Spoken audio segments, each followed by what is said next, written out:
Hello everyone, स्वागत है आप सभी का टोपस फ्रेंड चैनल में। इस वीडियो में आज हम पढ़ने वाले हैं सुमित्रा नंदन पंत का जीवन परिचय। ठीक है, सुमित्रा नंदन पंत के बिना जो है हिंदी साहित्य की कल्पना भी नहीं की जा सकती है, तो बहुत इंपॉर्टेंट है। इनकी रचनाएं इंपॉर्टेंट है, एग्जाम में पूछी जा सकती हैं। ओके,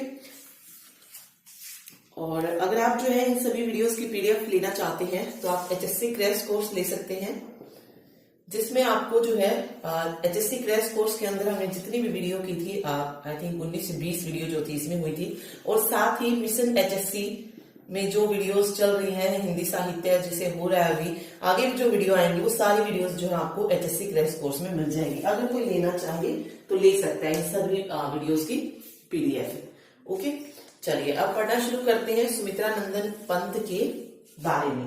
सुमित्रा नंदन पंत का जन्म जो था ये हुआ था 20 मई 1900 को। ठीक है, जन्म जो था इनका 1900 में हुआ था। कहां पर हुआ था?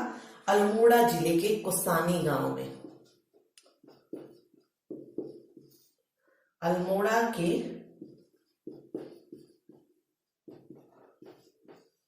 कोसानी गांव में जो था इनका जन्म हुआ था। अल्मोड़ा कहां पर है? उत्तराखंड में है। ठीक है, इनके पिताजी का नाम जो था वो था गंगादत्त पंत।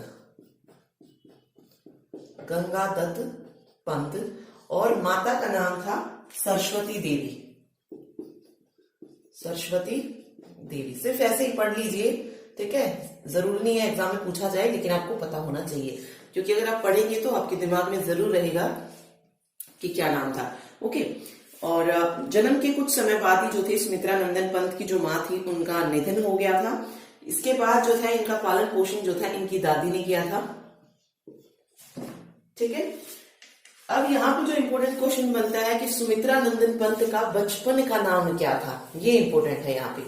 तो सुमित्रा नंदन पंत जो थी उनके बचपन का जो नाम था वो था गोसाई दत्त। क्या नाम था बचपन का? गोसाई दत्त। ये पूछा जा सकता है, जैसे प्रेमचंद का पूछा जा सकता है, धनपत राय का, ऐसे ही बचपन का नाम सुमित्रा नंदन पंत का क्या था? गोसाई दत्त जो था इनका बचपन का नाम था। ठीक है, लेकिन ये नाम जो था सुमित्रा नंदन पंत को पसंद नहीं था, इसीलिए उन्होंने जो था अपना नाम बदल दिया था। ओके, इसको क्या रख लिया? सुमित्रा नंदन पंत। ठीक है, 7 साल की उम्र से ही जो था इन्होंने कविता लिखना जो था शुरू कर दिया था। ठीक है, 7 साल की उम्र से। अब बात आती है इनकी रचनाओं की, तो इनकी जो है रचनाएं देखते हैं। देखिए इनकी जो प्रमुख रचनाएं हैं वो कौन कौन सी हैं।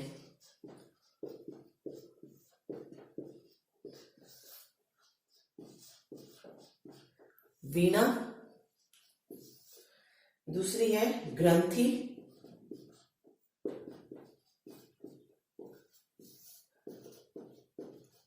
पल्लव, और गुंजन,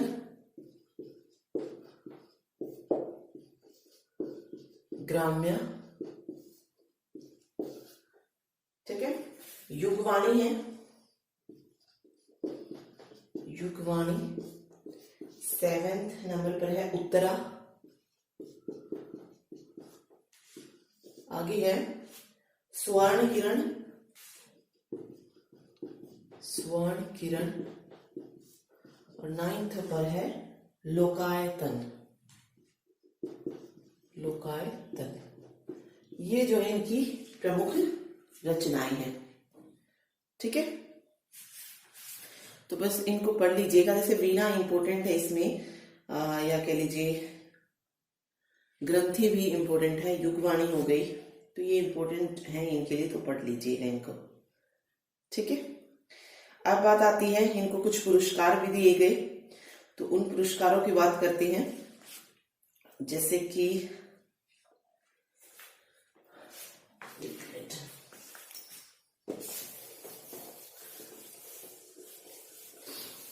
सबसे पहले जो था इन्हें साहित्यिक सेवा के लिए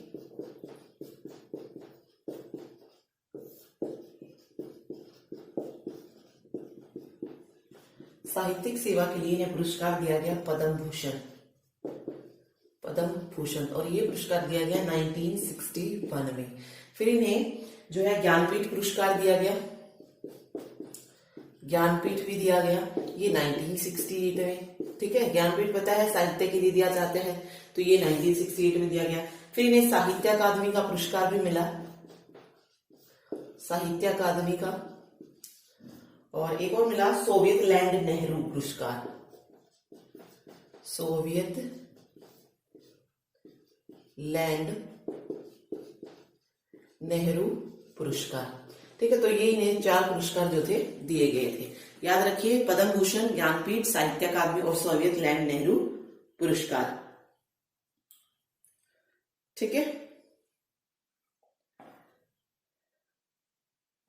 एक और चीज याद रखिए कि जब सुमित्रा नंदन पंत जी कौशानी में इनका जन्म हुआ था, तो बचपन में ये जिस घर में रहते थे उस घर को जो है सुमित्रा नंदन पंत विथिका के नाम से एक संग्रहालय के रूप में वो कर दिया गया है।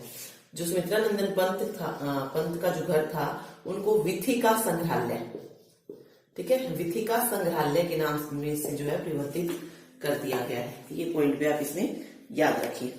ठीक है, तो बस यही था इनका जीवन परिचय, तो हमने इसमें पढ़ लिया है। चलिए, यहाँ से मेन क्वेश्चन जो बनता है वो यही है कि इनके बचपन का नाम क्या था। तो इनके बचपन का नाम गोसाई दत्त था। ठीक है, इन्हें जो है साहित्य के लिए कौन सा पुरस्कार दिया गया ये पूछा जा सकता है। तो कौन सा पुरस्कार मिला था इन्हें? पद्म भूषण दिया गया। ठीक है, ये कब मिला? 1961 में मिला।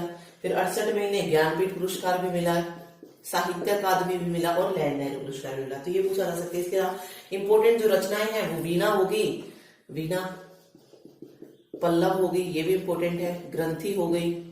तो हमने 4-5 ही पढ़े हैं, वो सारे इंपोर्टेंट है। ओके, तो यही जो थे इसके बारे में इंपोर्टेंट फैक्ट थे सुमित्रा नंदन पंत जी के बारे में जो पूछे जा सकते हैं एग्जाम में। Okay, thank you so much. और अगर पसंद आए तो प्लीज वीडियो को लाइक जरूर कीजिएगा। Thank you.